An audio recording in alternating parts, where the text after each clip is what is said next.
Wake up, it's a beautiful day. Wake up. Bulavinaka, welcome back to Breakfast at Fiji One. What a lovely Monday morning. We certainly hope that you're going to enjoy yourself, and we hope that you are well wherever you're joining us from. Now, this morning we're going to be continuing the show with a conversation about Biodiversity Finance Initiative. Now, you're going to know more about that when we speak to these two gentlemen who's going to introduce themselves to our viewers this morning. Bulavinaka, sir, thank you so much for coming on the set. Please, if you can introduce yourself to our viewers and also the work that you do. Bulavinaka, and good morning. My name is Mohseen. I am the Environmental Finance Specialist for the Pacific region with the Global BIOFIN Initiative at the UNDP. Good morning, Tavita. My name is Andy Seidl, and I'm a Senior Technical Advisor with the global portion of the Biodiversity Finance Initiative that is supported by the United Nations Development Programme. Okay. Tell us about Biodiversity Finance Initiative. Since 2012, the UNDP has supported the Biodiversity Finance Initiative, is now active in 133 countries, supported by a variety of donors and programs. We have 41 countries that are in the implementation stage of BIOFIN, and those 41 countries have now leveraged in total about $1.6 billion of new money or in greater efficiencies toward biodiversity finance solutions that improve the situation for both people and planet. The 91 countries that are in the implementation, or in the methodology stage, including all of the Pacific, are supported by the Global Environment Facility, and we'll be working on this project through 2027. Okay. Say anything like to add to that? Yeah, so with the Global Biofinance Initiative, we have about 15 countries in the region that are under the auspices of the Biofinance Initiative. We have about 13 that are from the Samoa. We have an MCO, multi-country office structure, and about 10 within the Fiji multi-office country office structure that we have at UNDP. And then we have PNG, who is also participating in the Biofinance Initiative, and New Zealand is doing it voluntarily. So that makes about 15 countries from the region that are participating in this initiative. Okay. Is there a system in place that really looks at all the growth of these countries? I know that you do, but do you monitor the growth of these countries, and how do you do that? If you were to talk about the growth, what specifically would you be looking at? For example, like you've implemented the Biodiversity Finance Initiative, and seeing how this initiative has really helped different countries, how do you see the growth and also this initiative has been implemented in these countries? So maybe I'll give over the global perspective to Andy, and then I'll talk about the local nuances. Yeah, so the methodology that we use allows us to understand first what's the context we're working in. It's called a policy and institutional review. Then how much are we currently investing in biodiversity, which is the biodiversity expenditure review. A financial needs assessment allows us to understand what it is we might need to get to our goals. And a biodiversity finance plan allows us to then implement all of the lessons that we've learned from those other outputs in order to move forward toward the aspirational goals of each country. We track these things along over time in our M&E framework and have been able to improve the well-being of many countries in the stewardship of their biodiversity over the last 13 years now. Yes, so for the Pacific region, the countries that are now onboarded into this, they're new countries, right? So what we expect is that the countries that we have in the region are going to learn from those countries that are already in the implementation stages to pick up the ideas and the solutions that they have come up with through the BIOFIN process, and then take kind of inspiration from them and see what is applicable in the local context here in the Pacific.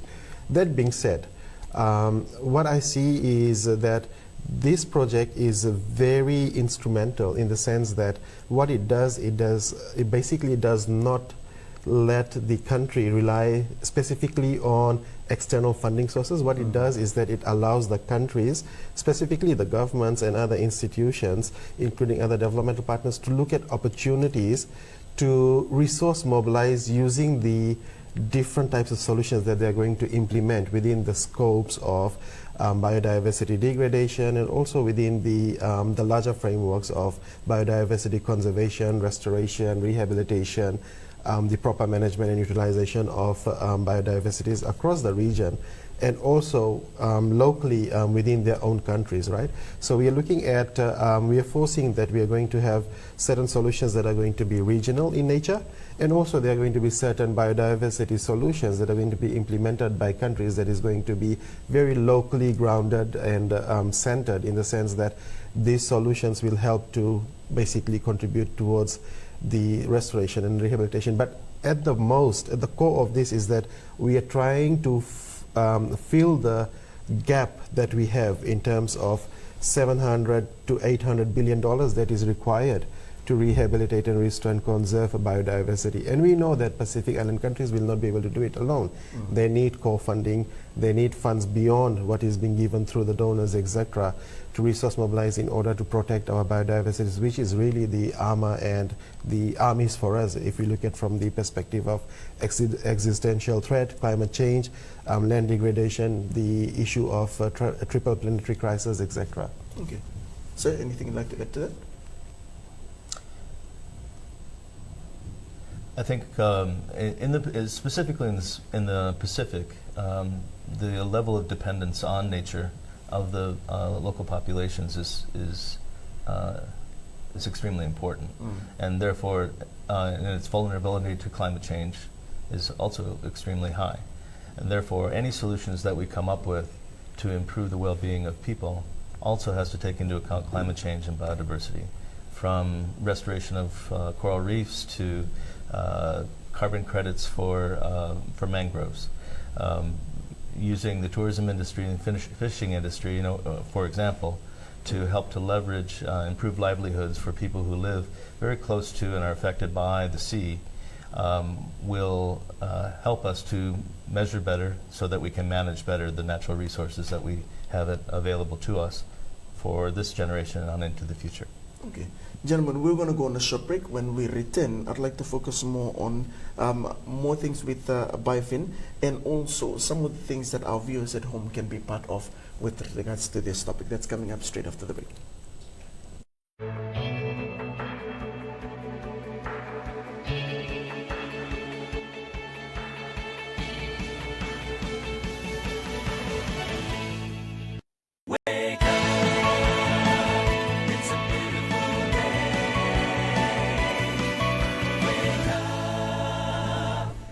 And Ravinaka, welcome back to Breakfast at Fiji One. We're still here with Dr. Riaz and Professor Andrew, and we're speaking about BIOFIN. I guess this is an important topic that we need to focus on.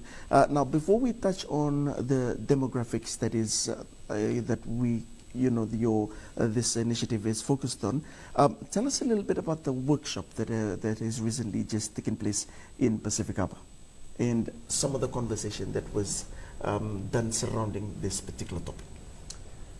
The Inception workshop that we had in Pacific Harbour was a great opportunity for all the countries of the Pacific region to get together with a delegation of 2 people each, usually from the government or from the project itself, to discuss the methodology and the operational standpoint of the Biodiversity Finance Initiative in the country and in the region. In the Pacific, we know that we want to seek out solutions that serve both the countries themselves, but also recognize the interdependency of the countries in the natural resource space, and particularly what people like to call big ocean countries. And so understanding that interaction and that integration was one of the ways that one of the main themes of the workshop last week.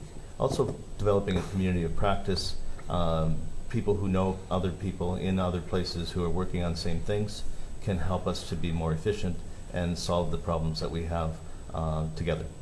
Dr. Riaz, anything you'd like to add? Yeah, so with regards to the Inception workshop, I think it was an occasion which brought about a plethora of the Pacific Island nations, delegates, and the 15 of them actually, the 50 nations, right? So we had the great opportunity of discussing in terms of how we intend to implement this BIOFIN project in these countries, and also taking into consideration the challenges that is going to be forthcoming in terms of implementation, and how we can use these challenges and probably convert them into opportunities that help support the implementation of this project. Having said this, we are very, very, very happy to probably say that we have donors that are supporting, for instance, we have Canada that is supporting Fiji as well as the Germany, and we have the JEF8, the umbrella program, which is supporting these countries that are now in the probably in the process phases.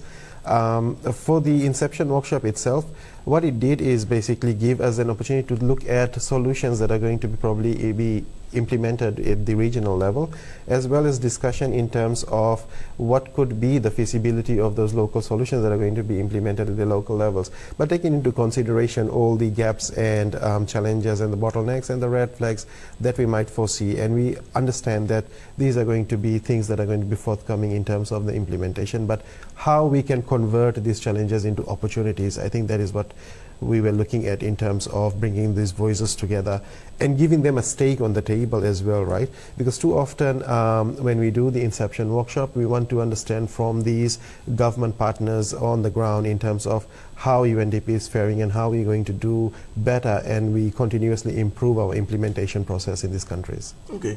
Now, how does this program involve communities and demographics such as women and indigenous groups? For me, the mantra that we use at UNDP is leave no one behind. And to be honest, we don't want to leave any segment of the society behind. And in particular, women and indigenous groups, and also youths and people living with disabilities. Now, why do we say that? Is because of many various reasons. And some of these reasons are already out, and it's been researched and documented. But for us in UNDP, what we feel is that women, for example, are the biggest custodians in the Pacific of natural resources. And they are the ones who basically manage these resources in the countries vis-a-vis the male folks, right? But they also hold a number of different types of knowledge systems. For example, our indigenous communities, if you look at them, they have got totemic species. If you look at them, they have got marine protected areas in their Igolingoli, the Rawi of the Cook Islands, etc. So they have been doing this protection of nature, engaging in conservation, engaging in restoration of the land on which they live, and also they have been inculcating a lot. I mean, there are various types of knowledge systems, right? Whether you call it the local knowledge, whether you get the indigenous knowledge, the indigenous technical knowledge, and so forth. But for me, it's absolute necessary to have these people on board, so that one is that their viewpoints are taken on board, and secondly, we learn from them, because like I said, they are basically the custodians of nature, and for us, nature is super critical, because they are the ones who protect us. The nature is something that gives us livelihood. The nature is something that helps to maintain stability of our environment and so forth. So anything like that? Yeah, the importance of livelihoods and women and indigenous people has not left the attention of the donor community. And in particular, the two donors that are supporting this project in Fiji, Germany and Canada, are explicit about their interest in investing in triple wins, in climate, biodiversity, and livelihoods, where livelihoods translates into indigenous people and gendered responses to biodiversity and development challenges. Professor Andrew, your last message to those that are watching this morning before we wrap up this interview, and then I'll go to you, Dr. Riaz. BIOFIN has been successful primarily because of the people on the ground who want to make sure it happens. And so to the extent that we can locate good champions, engage local communities, and understand well what makes the most sense for the management of nature, for Fijians, for the Pacific Islanders, for the region, the more likely we are to be successful. Dr. Riaz? Yes, so thank you, Te. My message to the audience is basically the fact that we are all in this together, because the existential threat, it does not choose who we are, where we are from, what we do, etc. So my kind request to all the segments of the society is that support the initiative, learn from the initiative, and we are going to do this together. And the fact that there are different sectors of the societies that are involved, including the governmental partners, the civil society organizations, the non-governmental organizations, we have the communities, we have a vast number of sectors that are going to be involved in this initiative. So I'm looking forward to their support and also their understanding and cooperation to make biofinance initiative a success in the Pacific. Thank you very Vinaka. much, gentlemen, for coming on the set this morning. We wish you all the best in this initiative and also any other campaign or work or project that you're going to be holding in the next couple of years. Vinaka Vale. Thank you. Stay with us. We've got more for you straight after this.